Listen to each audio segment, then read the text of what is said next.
Hello, friends. Welcome to episode 86 of Storyteller Conclave. This is a show all about helping you run the best tabletop role-playing game that you can, whether you're a new storyteller or dungeon master learning the craft, or an experienced storyteller looking to take your game to the next level. I am Sara. And I'm Rob. How are you doing, Rob? Not too bad. Yeah. For a holiday that is already kind of stressful because of preparing for it or negotiating it or being involved in retail or food or anything, and then stacking on top of everything that's happened in 2020, I can honestly say it's not too bad. Yeah. I think I'm more relaxed about this holiday season because it's canceled. At least for me. Yeah. Well, I will not say that it's canceled so much as it's definitely changed. And the things that were removed were some of the stresses. Travel is really down. So, part of me, I worry about people traveling. I worry about people getting places. Friends of mine who are going to other places that might be, hours away and trying to fit that into their work schedule. Oh, yeah. And that's just stressful. Or trying to make multiple locations, Oh, I got to go here, and then I've got to go here, and then I've got to go here, and then I got to somehow make it to this thing, too. And it's that's a lot of travel, a lot of danger, and and especially where we're at, where it's snowy or icy, or grapefruits are falling out of the sky. You just don't know. Yep. So yeah, it kind of took a little bit of that away from me, just a little bit. Well, stressful or not, I hope everybody else is having a very happy holiday season. Yes. Whichever one you happen to celebrate. There are many. I think Hanukkah just got wrapped up. I think. Yes. It's earlier in December. Yes. Yule was a couple days ago. Yes, which was wonderful. We had the special alignment that went along with it for those who were following the astrological conjunction that was going on. I am bad. I was not. You know what? I got to catch it digitally on someone else's. Somebody was televising some live shots of it, and it was impressive. Yeah. So so happy holidays, everyone. Keep it safe and just try to relax a little bit and enjoy it a little bit if you can. The upcoming date that I'm looking forward to is this coming weekend. I've got my game going on. Yes, you do. And I am woefully unprepared at this exact moment in time. I think that's the standard thing for DMs, cosplayers, and... Last game I was so on my ball, I was so full of spit and vinegar that I went and just... you did a great job. I made a bunch of maps and did a bunch of stuff in Foundry, and now it is, 4 days before my game, and I still have a map to make. But it's 4 days. Yeah, and it's 4 days of vacation, too, so that's kind of why I've been procrastinating on it. Because you're like, I'll do it when I'm on vacation. Right. Mm-hmm, but then you and I started playing a new game together, and that went to crap, so... Well, because we're enjoying things. And that's right. Nice and honestly, we learn when we play our games. Yeah. We learn more stuff. Yes, we do. So, speaking of things we learned, tonight we're talking about rewards. Yeah. Which is fitting for the season because everybody talks about gift giving. And, in some ways, when you're playing a storyteller or DM, you're giving gifts for successes. Well, it goes back to the earliest, versions of Dungeons and Dragons where, loot was the reason you played the game. It was the reason for the season. You went to dungeons, yes. You got treasure, and that's how you advanced. So, but, I think loot has kind of evolved over time as we've added new dimensions to stories and such like that, and we got a little more out of the dungeon, a little more into the storytelling space. And so rewards aren't so cut and dry anymore. It's not always just treasure and stuff like that. So it's a much larger discussion about what constitutes a good reward, whether you're rewarding your players or your characters, and where loot balance lies. How much is too much, how much is not enough, and trying to adjust your game world around that. Yeah. And I think the other part of that is, what are you rewarding? Are you rewarding the players, or are you rewarding the characters? Or maybe a little bit of both. Yeah. So, when we're talking about reward systems like this, we're talking about rewarding both player motivations, in doing what their character is motivated to do, not necessarily what just needs to be done. There's a difference between, I'm going to go fight this monster because there's a monster between me and X, right? It's my challenge. And, hey guys, we should really go do something about, helping the town because the guard's all injured from the last attack. Maybe we should take watch right now, and I'll be the stalwart fighter that my character believes that he could be. Okay, so now you're using the motivations of your character. That's something to be rewarded. Or leaning into a weakness, maybe.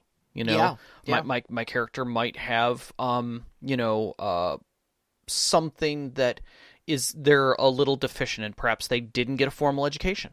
And so I role play how I cobble things or figure things out. A lot of people will say, well, I'm playing the big dumb troll, so how do I know anything about the legal system? I am just a big dumb troll, Right. So and role playing those things, it should be rewarded. I mean, I'm not saying like oh, you did a good job role playing. Here's a here's a +2 longsword or something like that. But playing the big dumb troll, maybe. Pardon me. Oh goodness! Apparently, my warning was right then. Oh, okay. We're good though. All right. the bomb's not going to explode. No, we're good. We're solid. We're solid. All right, great. I'm rewarded for doing laundry. Apparently, there you are. But it's not as tangible as like you played a big dumb troll. Here's a +2 longsword or something like that. But it's the consequences for being dumb or something like that maybe aren't as harsh. It gets played off as comedic or whatnot. And it's there's a lot of ways you can reward that sort of behavior. And a lot of games actually have mechanical systems in there too. Yeah. Not only put them in during character creation, where like you'll have like merits and flaws in White Wolf. They're called edges and flaws in Shadowrun, such like that. And I'm sure we'll talk about this a little bit more later. But they'll also have some sort of system where like if you play one of those flaws, then you may get some sort of a tangible benefit for it.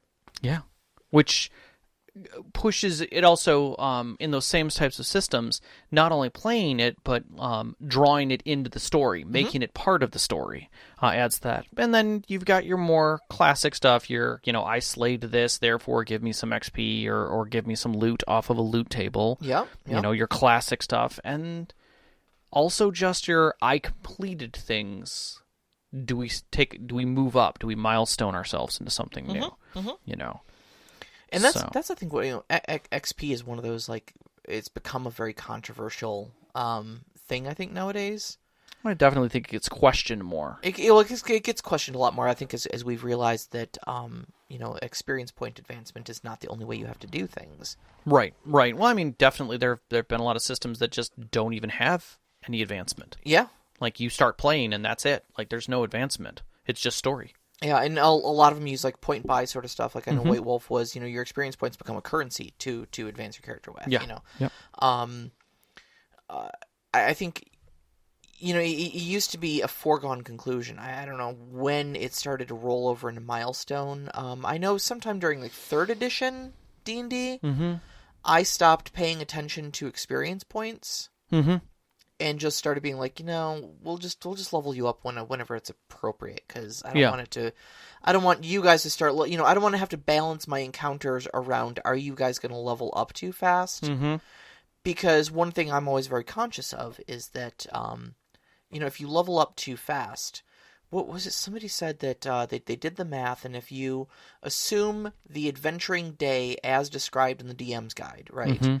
Like the certain number of encounters of a certain challenge level every day for an adventurer, you'll go from 1 to 20 in like just over a month. Right. And I was always very conscious of that speed, Yeah. Like, how did you go from, frightened farmer with a trident, or with a pitchfork, to able to shatter mountains with your magic in just under a month? Well, I mean, also I think to kind of put an edge to that is that it's a month worth of conflict. It's every day you're doing something in conflict. And I think those being spaced out, if you had 30 days worth of conflict, you're going to be a different person. Well, of course you are, but I don't think you're going to significantly grow in power. You're just going to come out the other end traumatized. That is very true. You're going to get a therapy bill, not a 9th level spell, Knox in the Box in the live chat is asking, is there a system where treasures are more vague and customizable, like chests just have points in them that you can save and spend for more skills? Yeah, it's called gold. There was a system. I'm trying to remember what it was that I played. It was a while ago where the DM basically says, this is an 8-point chest.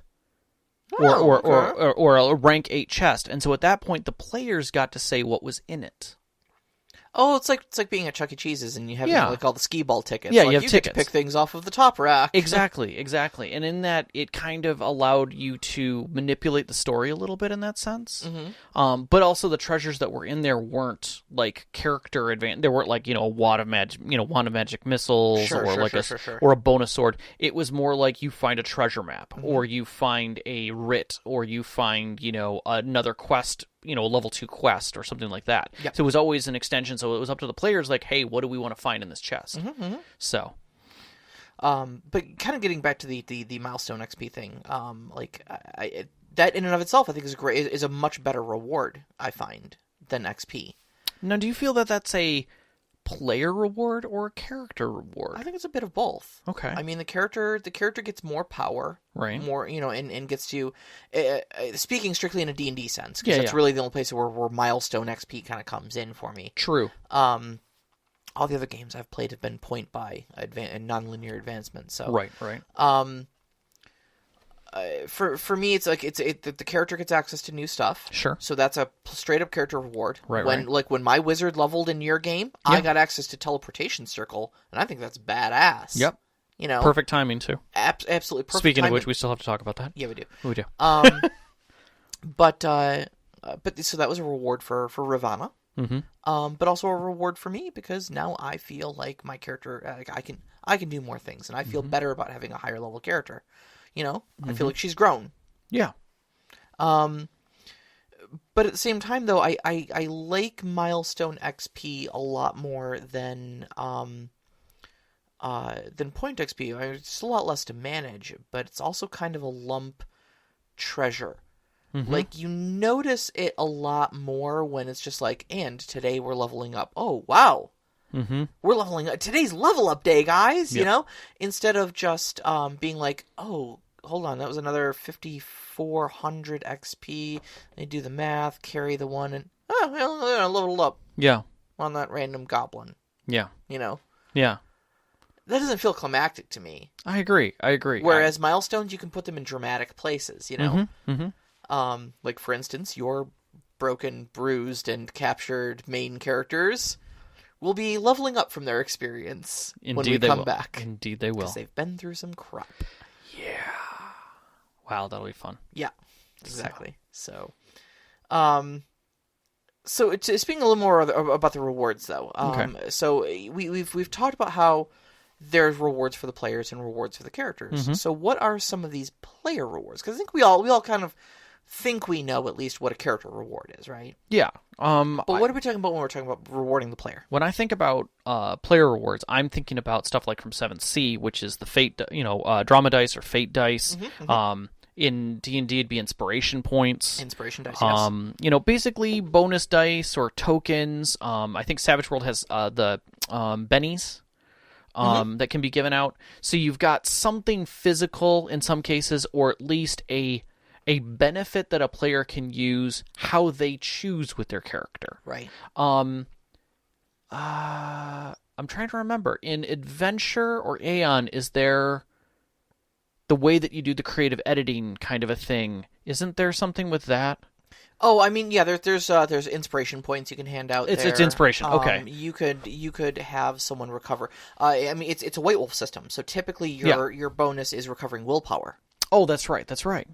Almost always when it has to do with, especially like if you're role playing a flaw or something like that. Yeah. It's almost always recovering willpower. And I always see those as ways that you are enhancing the story as a player. Like you're doing a good job as an actor. Well, sure. I mean, my character design philosophy is start with a raw character design and then give them an Achilles heel. Yep. Always give them an Achilles heel. Something. Because flawless characters are boring. People who succeed all the time, those are not interesting stories, you know? I believe they're referred to as Mary Sue's. Yeah, well, all your interesting stories come from, and then we screwed up and things went sideways. Yeah. But then... Exactly. You know? So, having these flaws is, or whatever you want to call them, detriments, hindrances...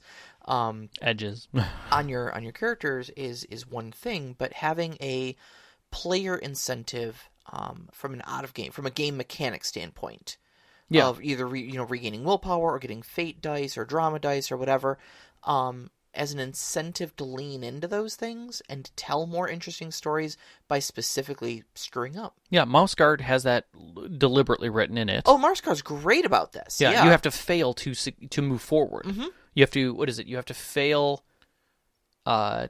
twice as much as you succeed? It's not twice. It's like 3 successes and 5 failures, I think, to level up a skill or something like that. Yeah, it's a neat mechanic. I like it because you get to choose that you're failing. Mm-hmm. You can lean into one of your traits and say, because of this, I'm going to fail. Or I'm going to, my character, it's not that you're causing a failure, it's that your character has a challenge and it causes a failure. Yeah, exactly. So, it's hard. It is hard to go from D&D to Mouse Guard. It really is. It really is, because with D&D, you're so success-driven that, and it really is a lot more of a black and white storytelling experience. And then you get into Mouse Guard, and it's like, would anybody like to do anything to hinder this mouse's attempt? And I'm like, yeah, I do, but I don't, because I really don't want to. Like, I don't want to make you lose. And I have to be constantly reminded by our storyteller, like, there's no failure. Yeah. There's only consequences. There's only success with consequences. Yeah. The other one that gets me is a lot when John Wick was making 7th Sea first edition, he didn't want to make advantages and disadvantages, because your advantages for your character, maybe they have a patron who pays for some of their stuff because they're doing great work, or they have accolades toward being part of a guild or something like that, so they have some other benefits.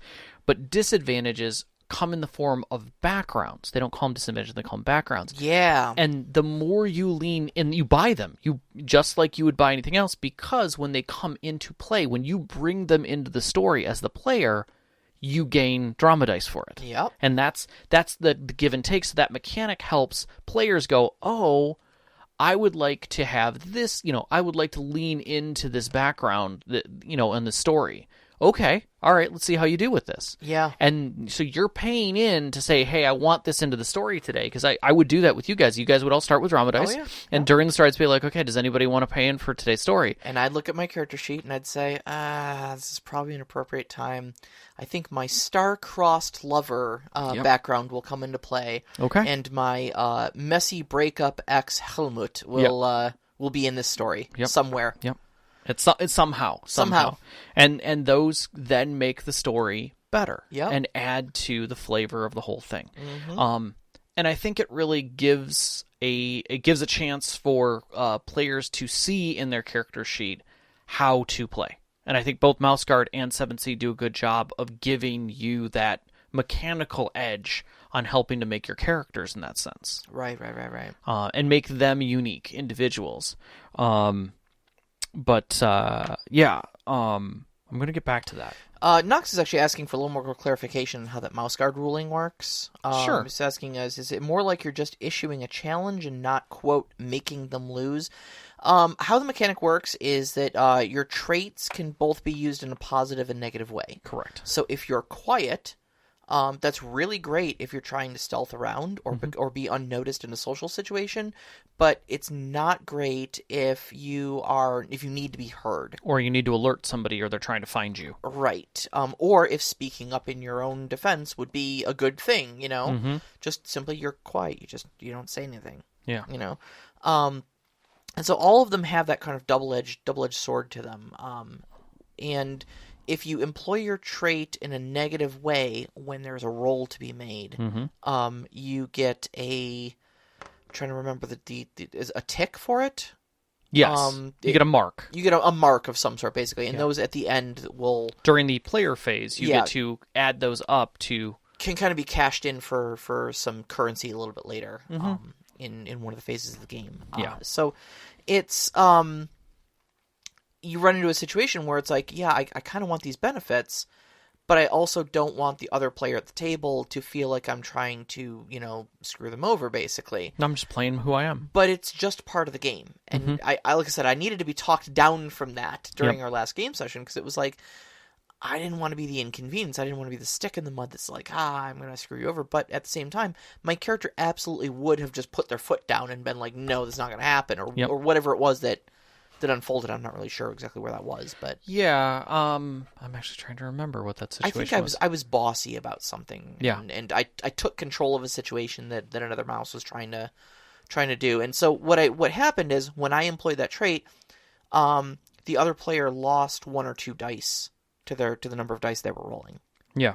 Other people can help by adding dice. If you use a negative trait, it subtracts from it straight up. And then whatever your pluses and minuses add up to in the dice roll, then you do that. Yeah. 5s and 6s succeed. And to put it, there is no downside to it. Keep that in mind, that the story is going to continue. It's not like you're fighting, like in our case, we were fighting a snake. Mm-hmm. And it was dangerous and it was big and things like that. But it wasn't D&D fighting. Yeah. It was, how do you handle this situation? And basically, we handled it a specific way and put our stuff to it, and we just weren't successful enough. Mm-hmm. So it wasn't a great success. We did succeed, but at the same time, people got hurt. People, we had injuries, but, we made it out. We were able to successfully get the snake out of where it was and off into another direction. Yeah. So not everything is meant to be successful. You have to have some levels of failure to be able to advance in the game and continue the story. And failure isn't a failure. It's just success with consequences. Exactly. And I think a good storyteller would do to recognize that difference. Because I think that, outside of Mouse Guard, that expands into a lot of other game systems where you've got flaws or character, hindrances and such like that in all these systems. And maybe they don't have a mechanical thing attached to them, but playing an interesting character in a flawed way should definitely be met with some sort of reward, And at the end of the day, the story should continue. Yeah. So maybe if someone has a intelligence of 6, and they're role playing it, maybe everyone beating the crap out of them and them having a miserable time all the time is not the answer. Is not the reward you're looking for there. Exactly. So. And just like in 7C, when you bring your background into something, your background might be hunted. Mm-hmm. Like, I would say that, in a typical game, like, that's not a healthy thing. You don't want to have people working while you're trying to make your way through a very dicey ballroom scene. Your character, that's coming up, and your player's like, well, I am hunted, so I'm going to bring that into this scenario. And everybody's like, oh, that's going to change this whole scene. Mm-hmm. So now when you're at this ball, suddenly the Inquisition shows up. Right. And they're looking for you, and they know you're here. Nobody even expected that. Yeah, nobody does. Yeah. So, obviously the player did. But in that, you're adding some flavor to the game, making things more challenging, changing up the story a little bit, but adding your own edge. And then you're also putting in other pieces to that. Mm-hmm. So it's adding challenges to the game that weren't necessarily there before to try and make it different, but also bring it on a personal level for your characters. So, all right, let's get to talking about character rewards, because I think this is where everybody's brain goes when they think of giving rewards in-game. Classic rewards. Rewards. Yes. Loot. Just gear. Straight up gear, straight money. Up. You got a new sword, you got a big pile of treasure, you got some valuable gems, you got a cloak of protection. Car, new bike, something. Smart gun, new drones. Yep. Something hot and fast. Mm-hmm. So we talked about the other major big one is experience. Yeah. Not all games use experience to milestone level. Right. Like we mentioned before, a lot of game systems, your experience is a currency that you use for nonlinear progression. It might be 7C does this. Yes. It's like 5 points to upgrade my dancing skill from 4 to 5 or something like that, you know? So yeah, it's something. We won't go into that. Something like that. But anyways, mechanically though, you earn you earn points and then you spend those points for your advancement. So those are character rewards. Your character gets something tangible about them. One thing though that like gets kind of discussed but is not typically it's not typically something that's in like the Dungeon Master Guide or anything like that, but I've seen it done, and I've seen it done very effectively, is things like feats. Yeah. Being used as a reward. Yeah, I don't see a problem with that. I think it's kind of cool. Imagine like a wizard putting in the time and effort over several game sessions and maybe some money of his own and such like that, to try to learn from the bard how to wear light armor and cast. Mm-hmm. And so they have these in-depth character discussions about, moving while casting magic and how magic's somatical components are so much more than just, flinging your fingers around, but it's a whole body thing and you need to account for your armor in that movement. And after 6 or 7 game sessions of this, when they level up, maybe you award him the lightly armored feat so he can cast in light armor. And I've seen this used in a couple other ways. Fighters learning training under a martial master of some sort. Yeah. But if they put the time in, they put the role play in and such like that. Maybe something like a feat is a good way to go. Yeah. I've also seen epic boons. Yep. Now these are to be used very sparingly because they are pretty game altering. In some ways, you're basically adding superpowers at this point. Yeah. But in the towards the end of the Dungeon Master Guide for 5th edition, under the rewards section, there is a section for epic boons, and it's like the ability to like have true seeing all the time. Right.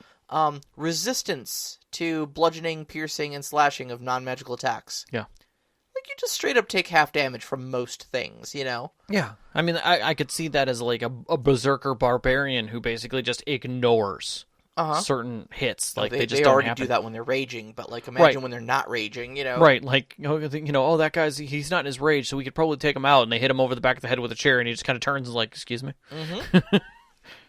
So things like that, extra character abilities can and should be rewards you can give out. Not everything has to be a magic item. Sometimes your character could just learn extra skills along the way. The other thing that I like is kind of like things that throw into the story more or backgrounds. Why not give them trade goods? That always makes for an interesting story when your players are like, yes, we can't pay you in gold. We have no gold or gems or items here, but we do have 30 head of cattle. And the next town over is dire need of them, so you probably could drive them there. You're like, now your adventurers who go through dungeons and kill goblins are driving cattle. Never thought I'd be a goat herd when I woke up, but here we are. Here we are. or a box of rare spices, that honestly does make food taste much better, but at the same time, probably will make for some interesting conversations with other people. 3 bolts of silk. There you go. What am I supposed to do with 3 bolts of silk? Well, I don't know. Well, next time you're in the city, though, ask around. Yep. You never know what you could get out of that. Exactly. Or, you never know when you're going to need a bolt of silk, Speaking of cities, in your last game, your D&D game that you're playing, that's not mine, you got a building. Yeah. You guys got awarded a building. Part of Waterdeep Dragon Heist is you get awarded Troll Skull Manor. That's fantastic. It's fantastic. It's a home. I can't pay you, but here's a home base. It's a real fixer-upper opportunity, but that just sounds like it's spawning side quests to me. Exactly. Exactly. And it did. It worked wonderfully. It's very much classic RPG of like, okay, here's your first base. Oh, by the way, it's got a leaky faucet, and a this, and a that, and a this. You know what it reminded me of, and we were talking a little bit about this at dinner, is Stardew Valley. Is having to fix up the community center. Yep, it's exactly what I was thinking. And it's like, okay, we got to do this, we got to do that, and we got to go here and get one of these. Yeah, it's been real cool. I personally like favors and reputation and such like that. Yes. Sort of getting into the intangible rewards, where sometimes a favor owed is like one of the best rewards you can have. Yeah. It kind of goes along with reputation, whether you've got a mechanic for it or not. I know 7C does have a reputation mechanic. They do. Not every game does. No. But keeping in mind that kind of like you mentioned when we were doing our discussion earlier, where like you guys moved in to just a small fishing village to help them with their problem with that troll. And when you got there, initially everybody was very offstandish to you, and they were like, "We don't need you here. You're a bunch of Imperial soldiers. Like, no good can come of this. No good can come of this. We've got this handled. You don't understand our small town. You're from the big city." Yeah. And you had to kind of put your foot down. You kind of had to deal with that for a little bit. But when you started getting results, all of a sudden you started finding the villagers were a lot more helpful. Yeah.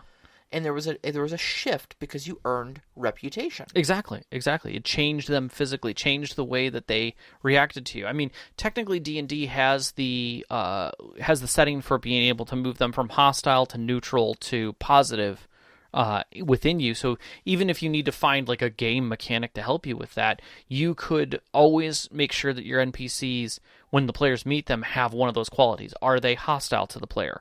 It doesn't mean they're going to kill them, but they're just not in favor of doing anything for them. And then this would, without obviously magic or some other intervention or persuasion or some skill check like that, moves them a category forward. So you're effectively doing a mechanic that's in the game as a benefit. Yeah. So. And you don't have to think of it mechanically. Some people need mechanics. I didn't think of it mechanically when I did it. In fact, until you brought it up earlier, I didn't realize I did it. Mm-hmm. It's just kind of second nature to me to think about like what have you done in the in the presence of these NPCs that would color their perception of you. Yep. But yeah, sure. There's absolutely mechanics for it if if that's more your thing. Well, I mean, my whole thought is that not all of our listener base has intangible designs on social constructs. Exactly. So sometimes you need those mechanics and systems with it, points within systems. Like 7C does a good job with reputation, where basically the players can spend their reputation to have changes in the game. Yes. They can call for assistance. They can ask for an accolade. They can get things pushed out of the way by spending those points. And so in that sense, you've got a little bit of tangibility to help when maybe your brain's stuck on like, okay, well, how do I handle this situation? Well, I don't have to. The players know. And you mentioned accolades, accolades like and titles. Yes. That's another thing. Like hey, we're not giving you a +2 longsword, but we are knighting you. Or something like that. Like you are now Lord Protectorate of this of this realm. Exactly. Something like that, or even just something as simple as you are recognized. Your heraldry is recognized. Exactly. And that changes your station. Without being a titled lord, suddenly you now have a station. You can walk into court. You can walk amongst the peerage, and that changes your another thing that we were talking about, which is access. So now maybe you don't give your players a physical item, but you can say, I don't have time to work with you, but anything, but my tailor is at your disposal. Oh, really? Your tailor? The guy who made you those fine vestments? I will be getting some new robes, or maybe he can help me work on this other thing.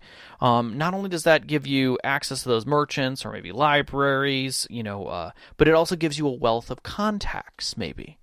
That are in there as well. Games love doing this, like tabletop, video game RPGs, where you meet somebody and then that person becomes a new contact for you because of someone attached to them. Right. So now you have access to all that contact network to be able to get more information. Or in like the case of Shadowrun, just getting access to the next club gets you access to the next Johnson and different and better jobs. Yeah. So. Or maybe access to travel, being able to move around easier. Yeah, this is one actually popped up in my game. Was once you guys had reached a certain point in the game, I said, you've done enough, and they want to send you out on this quest. So here's a writ. You can take this into any mages guild and use their teleportation circle. Yep, it's on us.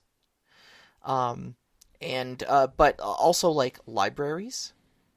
Not just travel, but for like ships or teleportation or whatever you've got, but things like libraries where if you need to research something.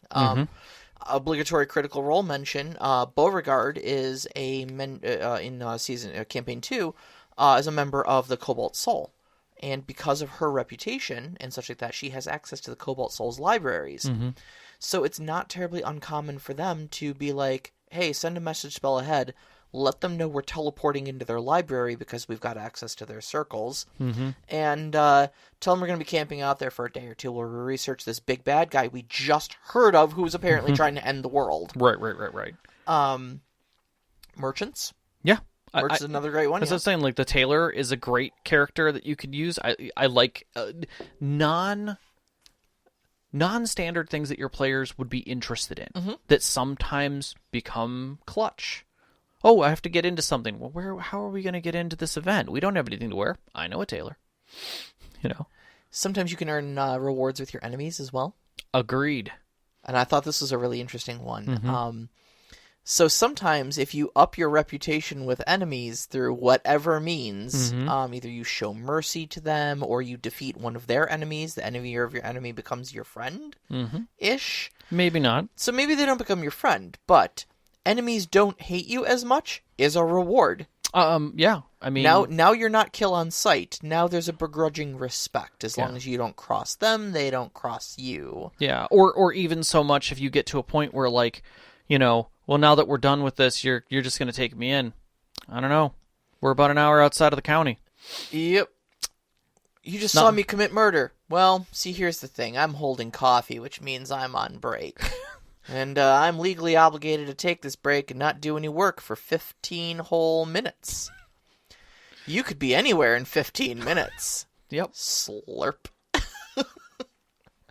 Exactly. Sometimes just that moment, you're coming up to the gate and that guard who you helped maybe, 2 adventures back, who's now working the front gate, sees you coming up, knows the wanted posters on the wall there, looks to his left at the other guard who's maybe a little more green and hasn't been on the wall as much, just tears it off the wall and says, if you ever see these people, you should tell me it, as he's telling that to the guy as you're passing by, just to keep that back turned a little bit longer. Yep. That's we call that one the get out of jail free card. Yeah. And I think it adds more flavor and fun to the story. Yeah, and I think if you abuse the get out of jail free card, it's a card, it's a currency to be spent, not an always I can do no wrong in the eyes of the law. Yeah, it'll wear thin real quick, but you might be able to get away with a thing or two if you clean up your act. And usually what I'll say is, anytime within a story, make it theatrical. Like, hey, this is the last time. I'm done doing this for you, or the Don has paid his debt in full, kind of a thing. Yes, we consider this matter concluded. Exactly. So those kind of things help players know that it's over, like the situation is done, and now it's time to, that's been taken care of. This isn't going to be an ongoing thing. So the last one you have on here, and I've seen you do this in 7th Sea, is personal character goal progression. Yes. And that's a big mouthful, but it just means whatever your own character's side project is, you get something on them. And typically this is like a backstory thing. Yes. I'm trying to hunt down the man who killed my father. Well, maybe your reward for helping out the noble in need is, I recovered this a bunch of mail, and one of the letters in there was addressed to the man that you believe killed your father. Okay. I thought you might find it interesting. Yeah. Note the address. Yeah. Like, holy crap. Like, it's not treasure, it's not fame, it's literally just a piece of paper with some information on it, but it's the thing you've been looking for. Yep. It's important to your character, it's important to your backstory. Yep. And it's going to be a great character resolution for you. Exactly. And it may even be worthless to everybody else. He didn't kill everybody else's father, he just killed yours. Yeah, it leans into the, I got a heart, I got this, well, do I have a brain? It's the Oz thing at the end, is like, what does everybody get and what does it mean to them? Right. That's part of that whole reward system, is knowing that it has meaning to both the character and the player. So, because I think that kind of leans into what we're talking about next, which is, what are you teaching with your reward? Right, because there's a very Pavlovian thing that takes place with role-playing games. Yes. Okay, and that is you will teach your characters how you want them to play with your reward system. Okay, so, and this is one of the big reasons, one of the big counter-arguments to, say, like, old styles of Dungeons & Dragons style XP, where killing things was the source of XP. well, if the only way you advance your character and get new things is by killing things, what are you teaching your characters? You're teaching them that murder is the solution to their problems. Right. Right? And so that's how you end up with murder hobos. Oh, there's just a bunch of guards? No, they're big bags of XP. Yeah. You know, oh, and those guards are going to send the royal guards after us? Those are even bigger bags of XP. I mean, it's funny when we play digital games, where it's all about stealth and not, not getting caught and not being seen. But the moment that it's okay to be seen, shame, lock and load. Let's just wipe everybody out because they're bags of XP floating around. Yep. And it's sad when you think about it that way, but it does reward you to continue doing that that thing. And so, keeping this in mind, you want to give your rewards to incentivize the things that you want to see in your players. Yeah. So if they do a good job role-playing one of their flaws, one of their hindrances or something like that, give them a reward for it. Mm-hmm. Toss them a Benny token. Yep. Toss them a fate die. Give them an inspiration die or something like that. That they'll think about that next time they're role playing and thinking like, oh man, I don't want to role play my 6 intelligence because that just means that I'm going to lose the situation. Well, if last time they got an inspiration die and everybody laughed and had a good time at the table, they're going to do it again. Yeah. You've taught them that that's a good thing that should be rewarded. Yeah. And it's sometimes hard because we do think about it as, did everybody at the table laugh or everybody sigh or everybody cry? Was it a heavy moment that came out of it? Mm-hmm. And as a storyteller, it's hard to get your mind frame into, did a player do something that was their character? Mm-hmm. It doesn't matter if everyone else noticed or if it was serious. I mean, and that's hard to make those notes. Sometimes it just takes a sticky note with everybody, individual names on it, so you can put tick marks next to it. Sure. So that to help you remember when moments happened. Yeah, absolutely. Because there's definitely those moments that have passed me in games where I didn't make a note because I was either laughing or I was listening too intently, and I'm like, "Ooh, I'm really liking this," and I'm like, "Wait, I gotta write this down real quick." Like, yeah. And it's those kind of moments that you've got to catch to be able to keep encouraging those moments. Mm-hmm, mm-hmm. And a lot of storytellers will say, well, I wait till the end. No. Like, if you've got a moment that you want to reward midstream, do it. Yeah. Make sure that they know that it's worth it. There's typically something you can do to reward them right away. Yeah. Like I said, Benny tokens, fate dice, a fate token. Yeah. I mean, make up something for your table. Inspiration die. Yeah. Throw a poker chip at them and say, okay, here's your poker chip for what you just did. It's good for a reroll. Or something. Or even not even anything that moment, but at least they have the value in front of them for the end of the story, of that session to be able to cash it in for whatever it needs to be cashed in for. Yep. But you're giving it to them in an active sense, like, yeah. There's some gaming groups, and you can say good things and bad things about this, I suppose, depending on the social dynamic involved. Agreed. But there are some gaming groups I've been in where other players will nominate like the best role player for the night and stuff like that. Yep. And it's good from the standpoint of getting other players talking about and encouraging those sort of behaviors in the other players at the table. Mm-hmm. It's one thing to feel good about, getting like, oh, hey, the storyteller gave me a Benny token for this. Mm-hmm. But it's another thing when, the player that you look up to across the table looks at you and goes, holy crap, my favorite moment of the night was when Sara did that thing, and said that to that bad guy, and it was totally sassy, and it was great, and everybody laughed. Like, that was a clutch moment, and I absolutely love that. I'm nominating her. Yeah.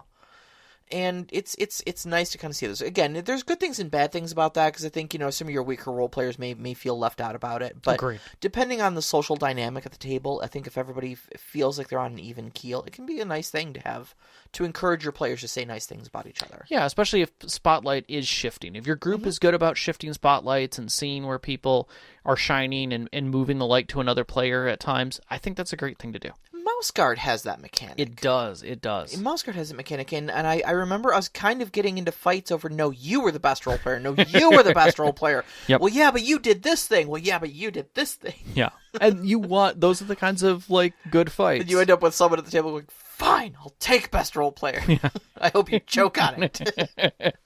Very true. Very true.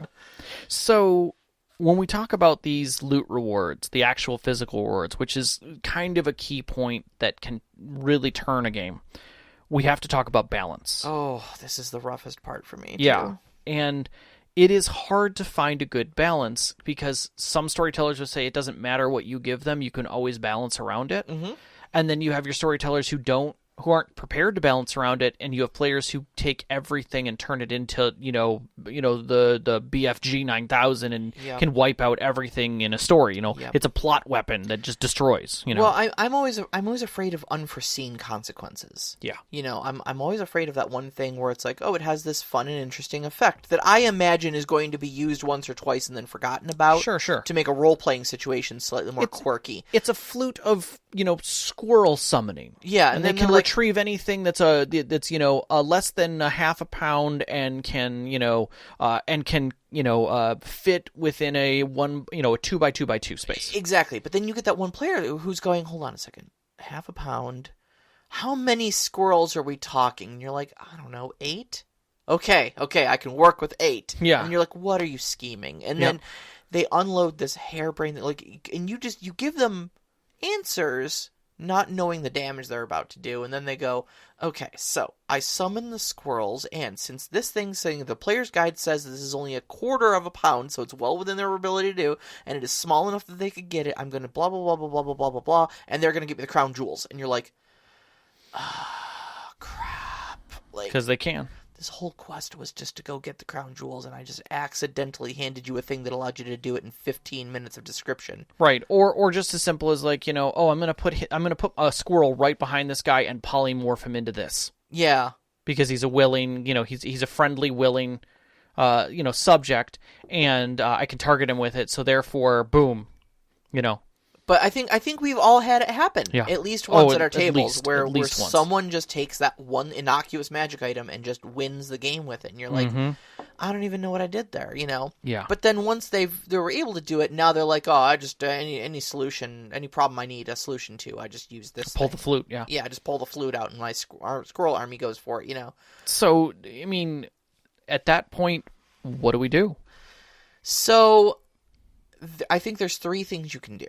I mean, there's a lot of things you can do. There's a lot of things you probably shouldn't do, but I think there's 3 main things you can do. All right. Okay. I think probably the best thing is build encounters around it and with it in mind. Okay. I'm not a big fan of retconning things out of the, and I'll get to the remove it option in a second. I'm not a big fan of that. Right. So I think players like to feel powerful. Mm-hmm. You should reward players for their ingenuity. Mm-hmm. But at the same time, keeping in mind that your enemies are also smart people, Very typically, much. sometimes. Yeah. Oh, yeah. And your characters may carry a reputation with them. Yes. So your enemies might know, for instance, that one of the heroes has a flying broom. Yep. And so they put extra archers because they know there's going to be a flying, target out there. They may have to then run into different complications. I think that's the big thing. Is not they may circumvent your main one. Like flying, you're going to circumvent all of the melee characters and such like that. Sure, they're not going to be able to touch you. Yeah. But you're giving them new challenges to deal with. Sure. Okay, so you want to be the aerial ace. You want to be up in the up in the skies. There are sky challenges. There are things like wind. There are projectile weapons. There are, et cetera, et cetera. Gravity is its own harsh mistress. Yep. Yep. So there's ways to build your encounters and take those things into account, especially if you know your character your player has an established pattern of using their overpowered loot in a certain particular predictable way. Mm-hmm. Yeah. Your second option is mitigate it outright. If the character can fly, the dungeon now all have low ceilings that puts them in range even when they're flying. You can't fly higher than 10 feet, and you're in sword range. Yep. You got to be really careful with this. Because you gave them a benefit. Yeah. And especially if it's something directly. For instance, if I give someone a +1 longsword, it's got an obvious thing that it's going to be able to do. Great. Okay, no big deal. Sure. But if the guy is literally using it to break every door open, because it can't be broken by a door, right? And then so now all the doors are metal magical doors. Yeah. I'm kind of, I'm kind of telling him to stop using it on the doors, but at the same time, like, that's not a healthy way to handle that. Maybe put something different behind those doors, instead. Really think about the consequence of prying open every door, Sure, you pry open this door. It's a storage room. Oh, really? What's in there? Grain? Or what I'm thinking off the top of my head is you pry open the door. The door is now broken. Yeah. Because you opened it in a way it was not meant to be opened. Okay, what's inside? A gelatinous cube. I closed the door. It doesn't close. You broke the door. Yeah. Roll initiative. Yeah. Exactly. Or remove it, but be clever about it. Okay. So don't just have a thief steal it or a villain destroy it or something like that. That's cheap. Your players will be salty about it, and they will be right to be salty about 100%. it. Okay. So, some examples of how to remove a powerful magical artifact from your story.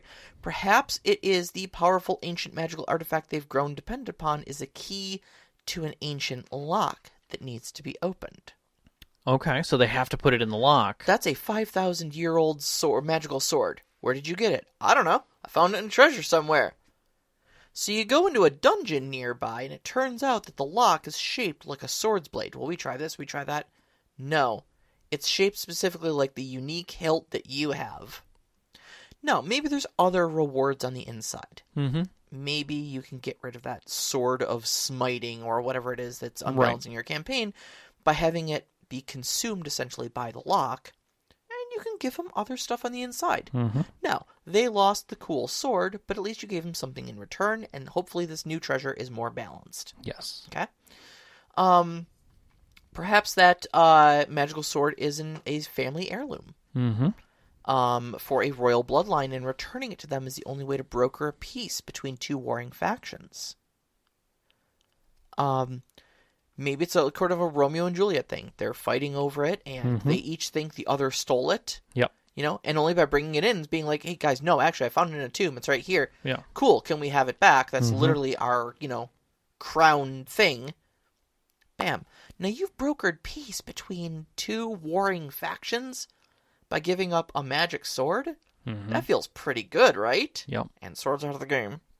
Yeah. Also, second side to that, and this is just me, is you have factions who know you have it. Yep, and if you don't give it up to them, now you do have a perfectly in-game reason for thieves to steal it in the night. Well, thieves to steal in the night, things to try and go after you, other people, contracts. Now you have very rich people who want that. Yep. Very poor people who want it back, because they lost it some time ago. You're not the only one who's ever held hands with that. Yeah. So. And the last one here, because I really got to wrap up, so we got to get some questions. Oh, yes. Is perhaps a powerful trap or force, etc., will kill the characters unless a sufficiently powerful magical artifact is sacrificed to stop it. Yep. Now, they have saved the entire party with their bold sacrifice. Yep. You've removed it from the game, and everybody's happy and feels like a hero. Yep. So. Yep. All right. Questions? Sure.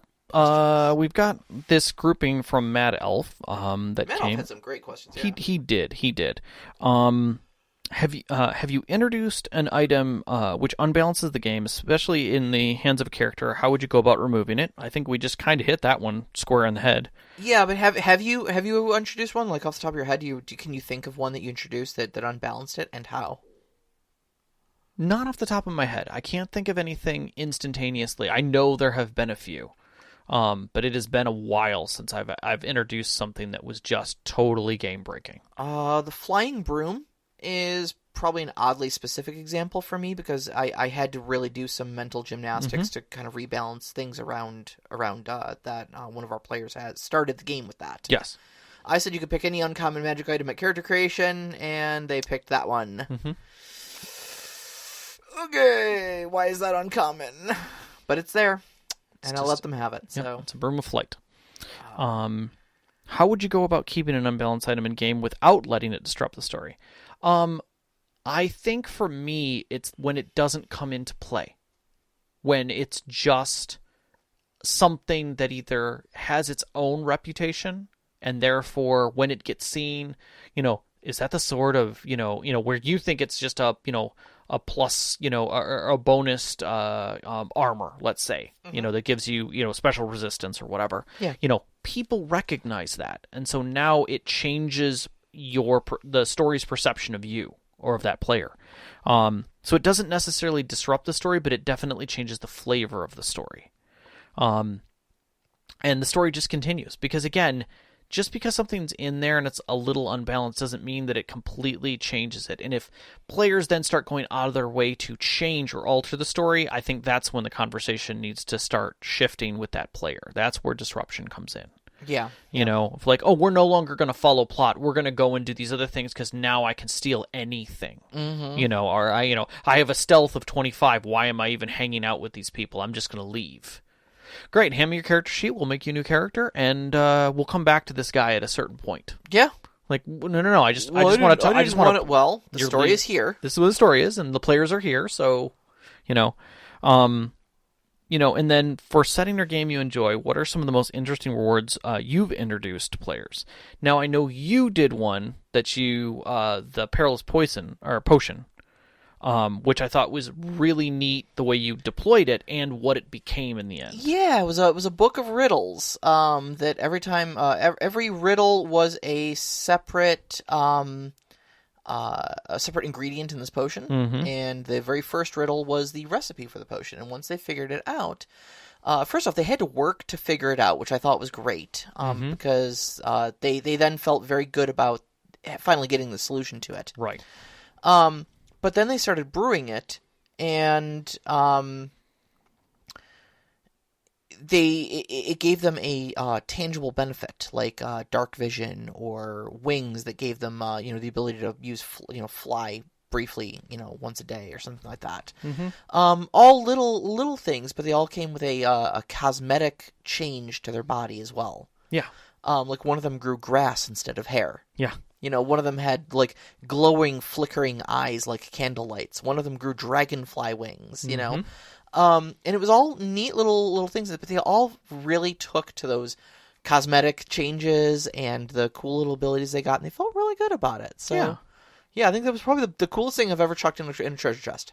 I think for me, it's when I can give my players liberty to basically produce some of their own things. Like, it's not so much that it's a reward, because like sometimes in my games, money is relatively irrelevant. Like, I don't really weigh too much into it because you're heroes and you're constantly coming in and out of money. Yeah, sure. But more along the situations of what you can do with it. Like, your character made, I think, an exquisite outfit that had like a skirt that could move away and you could just do combat. Oh yeah. It was specifically tailored, so basically it was almost like a rip away skirt. Yeah. Like, but it was not combat clothes. Not so that I could be a stripper. It was because I had several gun belts. Yeah. Below my big ball gown. Yeah. And I wanted to be able to remove them and get to my guns. Which I thought was fantastic, and I was like, there you go. Why not? Yeah. I mean, it doesn't alter the game in a serious way, and I thought it was perfect for your character.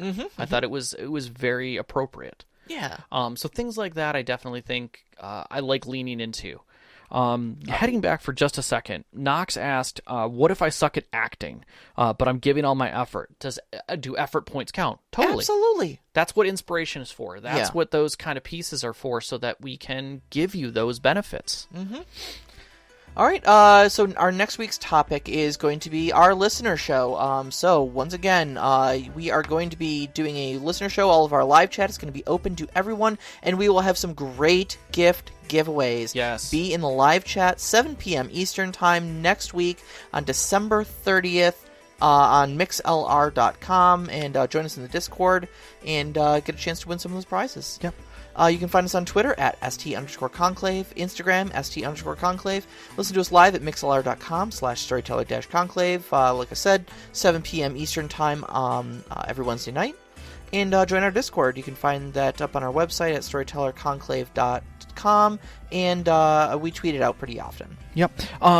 Thanks to our Patreon members, Knox, Sam, the Arcane Asylum, and Sparkle Motion specifically for helping us. always is a benefit. If you are listening live for a pre-show, you heard music from Arcane Anthems, Cold Noise, Scott Holmes Music, and Kai Engel. You can find most of that music on freemusicarchive.org or patreon.com. Our intro music is Beyond the Warriors by Geefrog. Our outro music is Only Our Footprints in the Sand by Midair Machine. We'd also like to thank our families. Sarah's Sean is always making me laugh. Vicky, thank you so much for the help. And all of our friends at our gaming sessions that we'll be seeing this weekend. And hopefully even more into this new year. And every single one of you listeners, happy holidays, everybody. Good We night. love you. Good night.